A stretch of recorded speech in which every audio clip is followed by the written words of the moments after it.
కొంచెం దగ్గర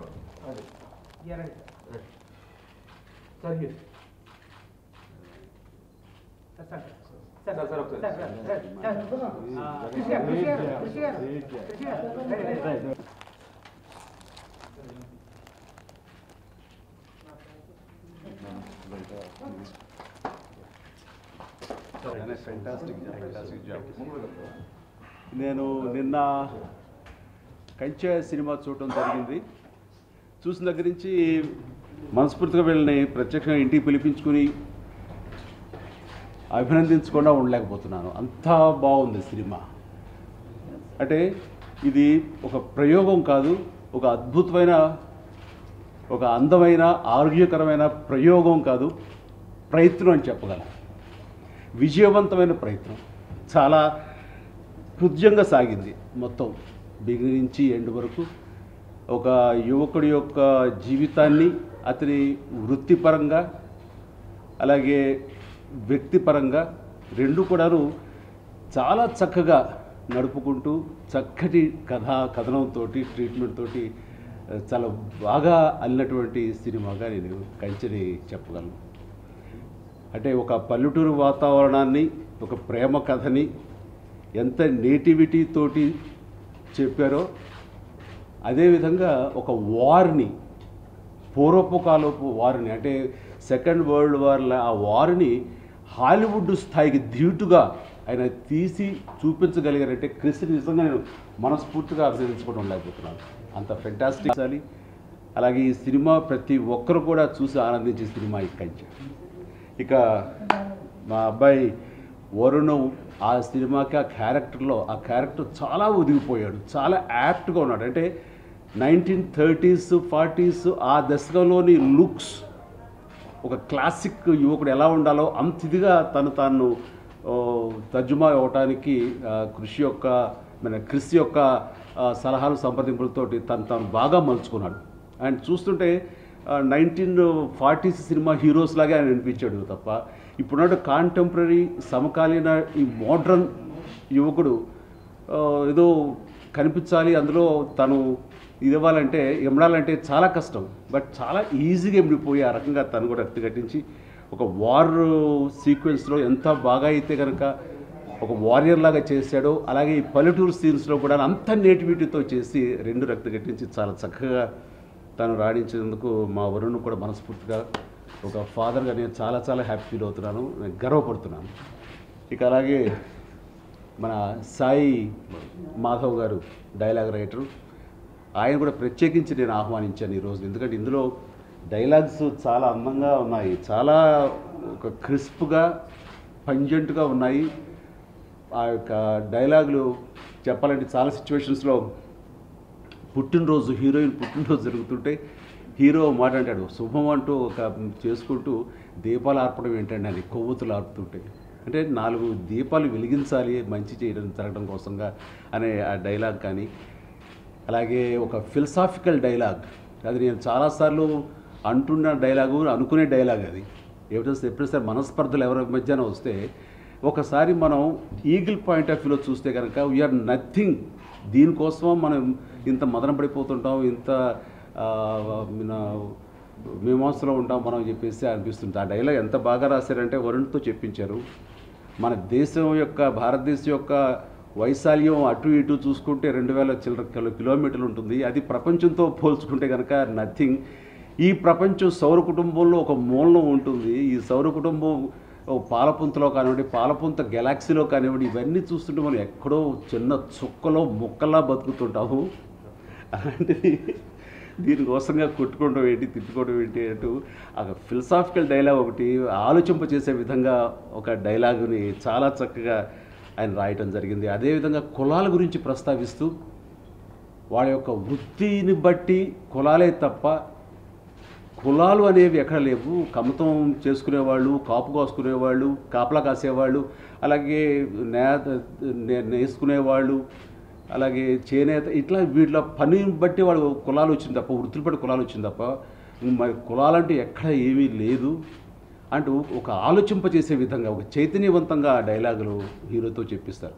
అంటే నువ్వెవరివి అంటే నీది ఏ కులం అని కాదు, నీ వృత్తి ఏమిటి అని అందులో చెప్పడం జరిగింది. అలాగే ఒక వరుణ్ వాళ్ళ తాత గొల్లపూడి మారుతిరావు గారితో ఒక డైలాగ్ అనిపించారు. కనపడకుండా పోయిన మనవడి గురించి కొంచెం ఆందోళనగా ఉంటే ఆ ఊరి జమీందారు అంటాడు, ఏంటి నీ మనవడు భయపడి పారిపోయాడని నువ్వు బాధపడుతున్నావా భయపడుతున్నావా అంటే, వాడు భయపడితేనే చాలా ధైర్యంగా ఉంటానండి, వాడు భయపడ్డాడండి అదేనండి నా భయం అనే డైలాగు హీరోయిన్స్ దాన్ని ఎంత చక్కగా ఎత్తి చూపించి రాయించారంటే అది చాలా ఇది. ఇలాంటివి ఎన్నో ఎన్నో ఎన్నో ఇందులో ప్రతి సీన్లోనూ ఏదో ఒక డైలాగు వాళ్ళ యొక్క మన పనితనం లేదా పెన్నుతనం బాగా చూపిస్తున్నారు మాధవ్ గారు. దానికి కృషి మన క్రిస్ గారి యొక్క పుష్, అదేవిధంగా ఆయన దాన్ని అర్థం చేసుకుని కథాపరంగా ఆయన రాసిన డైలాగ్ మాధవ్ గారిని కూడా నేను మనస్ఫూర్తిగా నేను అభినందిస్తున్నాను. ఇట్లా సినిమా ఇంతగా నేను ఇన్స్పైర్ అవ్వడానికి కారణం, నేను ఏ ఎక్స్పెక్టేషన్స్ లేకుండా వెళ్ళాను. అంటే ప్రాక్టికల్గా చూస్తే ఈ సినిమా వాళ్ళు ఫారిన్లో జార్జియాలో తీశారు. ఆ వార్ సీన్స్ అన్నీ కూడాను ఆ రియల్ లొకేషన్స్లో అంత ఆథెంటిక్గా తీశారు. ఇది బహుశా ఎన్ని వందల రోజులు అయి ఉంటుందో అనే భావన కలిగితే కేవలం సినిమా మొత్తం 55 రోజుల్లో చేయటం అనేది నాకు చాలా ఆశ్చర్యంగా అనిపిస్తుంది. అది నిజంగా మనస్ఫూర్తిగా ఆ విషయంలో ఆ ఆస్పెక్ట్లో నేను క్రిస్ని మనస్ఫూర్తిగా అభినందించాలి. ఇది ప్రస్తుతం 150 రోజులు 125 రోజులు 200 రోజులు ఇలా తీసుకుంటూ వెళ్ళిపోతూ ఎక్కడ ఒక లిమిట్ లేకుండా ఒక హద్దు లేకుండా అయిపోతుంది ఈ తరుణంలో.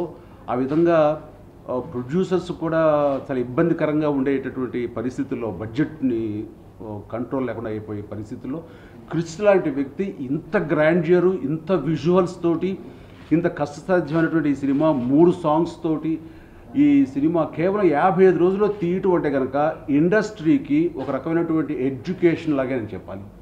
ఇండస్ట్రీ ఇది ఒక సినిమా గీటు రాయి. ఒక ఇంత తక్కువలో కూడా ఇన్ని తక్కువ రోజుల్లో కూడా ఇంత ఎఫెక్టివ్గా తీయచ్చా అంటే ఇది నిజమైన దర్శకుడి ప్రతిభకు ఒక గీటు రాయిగా నేను ఈ సినిమాని నేను చెప్పుకోవాలి. క్రిస్ని ఆ విధంగా కూడా నేను మనస్ఫూర్తిగా నేను అభినందించాలి. అండ్ చిత్రంలో ప్రతిదీ కూడా చాలా ఆథెంటిక్గా తీశారు. ప్రతి కార్నరు ప్రతి కోణం నుంచి చూసినా కానీ అందుకని మనస్ఫూర్తిగా ఈ రోజున ఈ యూనిట్నిలో పనిచేసిన అందరినీ మీ సమక్షంలో మనస్ఫూర్తిగా నేను అభినందిస్తున్నాను.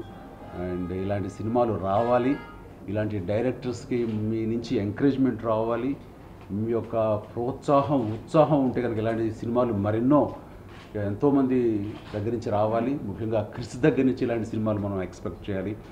ఇది చక్కటి కమర్షియల్ సినిమాయే అని అనుకోవాలి తప్ప ఏదో క్రిస్ నుంచి క్లాసిక్ సినిమా, క్లాస్ సినిమా, ఏదో ఒక ప్రయోగాత్మక సినిమాని మాత్రం అనుకోవాల్సిన అవసరం లేదు. ఇది ఆరోగ్యకరమైన కమర్షియల్ సినిమానే. అండ్ మనస్ఫూర్తిగా మరొకసారి అందరికీ నా అభినందన తెలియజేస్తాను. Thank you very much.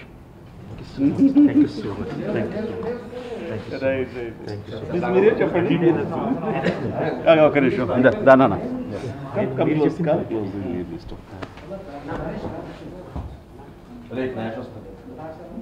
Right.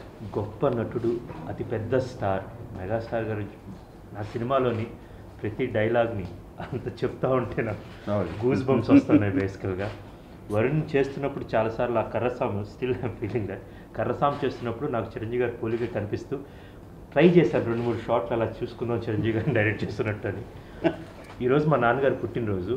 జాలముడి Saibaba గారు నాకు జన్మదాత, నాకు గమ్యం ప్రదాత. మార్నింగ్ లేచిన తర్వాత నాన్న హ్యాపీ బర్త్డే అని చెప్పి ఈరోజు చిరంజీవి గారి ఇంటికి వెళ్తున్నాను రమ్మన్నారు అనగానే my dad said one thing basically చూసి గమ్యప్పుడు కూడా నాకు ఇంత సంతోషం రాలేదురా అని. అండ్ ఈ హగ్ మీ, మా నాన్నగారు ఎక్కువ గిగ్గింగ్ మా ఇంట్లో అంత ఎక్కువ లేదు, మా అమ్మ నేను ఉంటుంది కానీ నాన్నతో లేదు.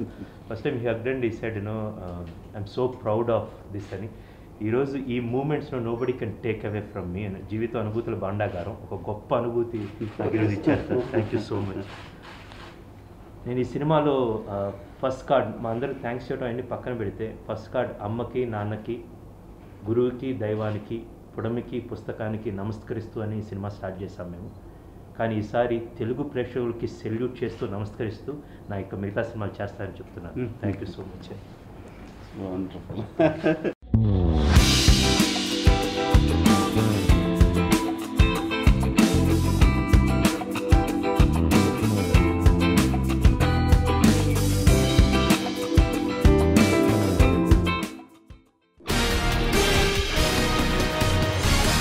Thank you